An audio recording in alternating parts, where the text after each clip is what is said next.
For the purpose of determining whether or not my response is excessive, it would be beneficial if you could provide some details in order to provide some clarification. I do not consider this location to be my home, although we are now traveling together in this location. They are going with me, and they are the people who I consider to be my friends, as well as her husband. At this very moment, I am going through this situation that I have been suffering. The fact that today is the day that we are going is something that I am quite grateful about, since it is the day that we are leaving on. In view of the fact that the incidents that took place on Friday were among the most unpleasant and guilt-inducing scenarios I have ever been forced to go through, I am now suffering an overwhelming sensation of loss. In the event that I am ultimately given the chance to meet the person I am going to meet, my friend is the spouse of the person I will be meeting. A buddy of the spouse of the person I am about to see is the person I was supposed to meet. I am going to meet this person.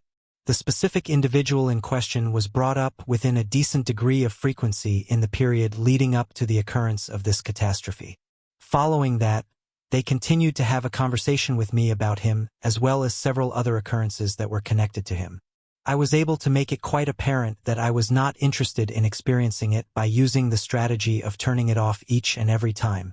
As a consequence of the fact that I am prone to having feelings of sadness and that I have a tendency to withdraw from other people during the holiday season, I made the decision to accompany them to Chicago for the Christmas break vacation.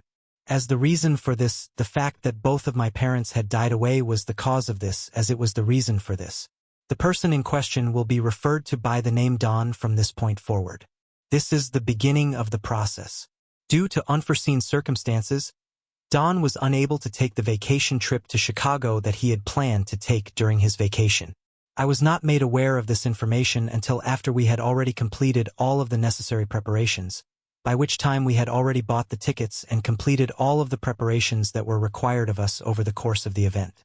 Don asked me to follow him on social media, and I agreed to do so since we had some acquaintances.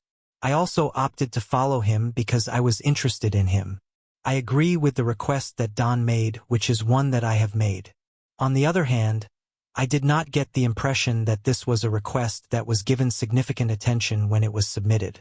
I responded with a flippant response that said, "I don't believe we have an option," without paying it any more consideration. This was my response when he called me with the notion of having a meeting. My mind did not continue to dwell on the matter. In spite of the fact that I am aware that we will soon be engaging in social activities in a group setting where he will be present, I must own that I made a mistake by not intervening in the situation. I should have known better than to act in such a manner. My viewpoint is that the events in issue did not constitute an event that is worthy of being mentioned. It makes no difference what the circumstances are for this.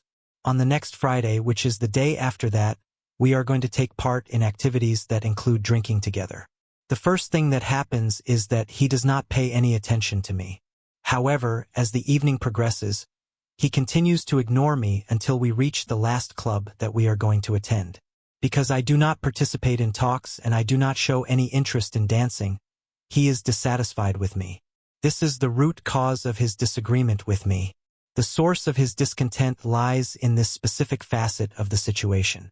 It was recommended to me by my friends that I consume wine in order to relax, and I complied with their suggestion to do so. Becoming more calm was made possible for me by drinking wine.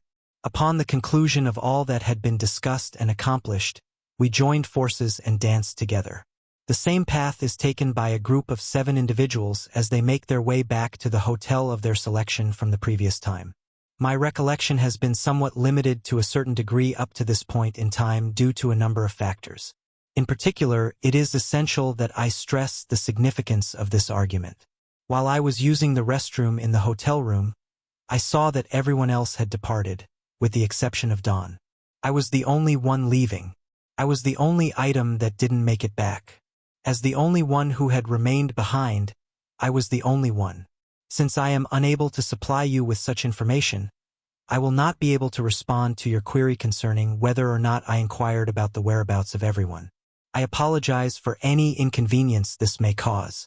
To the best of my knowledge, the only thing I can speculate on is whether or not they went to smoke. There is no further information that I am able to share. In the beginning, Don and I have a discussion that is absolutely ordinary since we don't give it any thought at all. The chat will begin as soon as I take a seat in the chair there. Everyone returns after a certain amount of time has passed and inquires as to whether or not we have accomplished anything throughout the course of that period. My argument is that the answer is not yes because, to tell you the truth, we did not do it. I am arguing that the answer is not yes. In light of the fact that I get the sensation that we are getting closer and closer to being ready to go to sleep, I find myself going back to the lavatory in order to change into my pajamas. This is something that I do because I get the feeling that we are really close to being organized and ready to go. There was never any chance that Don would spend the night in his thoughts. There was no potential of that happening. His objective was not to act in such a manner. He said that he was being disturbed and that they were preventing him from leaving the premises, despite the fact that this was in fact the case. By the time I exited the room, all of the other people had already departed, with the exception of him once again coming back. I was the lone person who had stayed behind. On the occasion when I make an attempt to go asleep, he begins to pet me and engage in additional behaviors that are fairly comparable to those activities. Aside from such actions, he also participates in additional behaviors that are comparable to those habits. My anxiety levels skyrocket whenever the topic of telling males that I would not accept their sexual advances comes up. I find myself unable to contain my excitement. In spite of the fact that I am conscious of the fact that I have the opportunity to refuse, I am of the view that it would be more appropriate for me to accept in order to avoid producing any sort of controversy. There is a possibility that I might cause a disagreement. I had no intention of participating in sexual conduct when I got up this evening. I had no plan of doing so. Doing so was not something I intended to do. I had no intention of behaving in such a foolish way. The return of each and every person will take place immediately following the end of his task. As soon as they returned, everyone was laughing and asking questions about what had taken place. They had just arrived back home.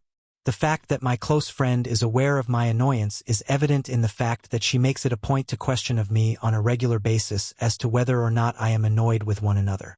This is a clear indication that she is aware of my displeasure. In spite of the fact that it was causing me to feel anxious, I came to the decision that I would disregard it after taking it into consideration. During the next day, I continued to experience feelings of drunkenness and excitement, and as a result, I did not pay as much attention to the events that had taken place as I ought to have. It was my responsibility to pay closer attention to the circumstances. When I received the realization about what had occurred on Sunday, I was entirely sober and had not been drinking or taking any drugs at the time. I hadn't been drinking or doing any drugs as of that moment. When I first woke up this morning, I was weeping throughout the whole of the day. There was no way for me to get rid of the feeling of melancholy. During the times when I was having sentiments of discontent with them, my friend would often inquire as to whether or not I was doing all right. I would want to wait until I get to my apartment before I remove them, but before I do anything else, I would like to wait till I get back there. The act of doing so is something that piques my attention. As we make our way to the airport, my enthusiasm is growing, and I can't wait to get away from that area till we are at our destination. I can't wait to be there. Getting away from where we are right now is something I can't wait to do. Would it be conceivable that my response may be seen as being too dramatic? It is something that I have never imagined happening to me, despite the fact that I am completely aware of the fact that I am ignorant. The thought that I would be left alone in a room with a guy who was under the influence of alcohol is something that I have never anticipated happening to me.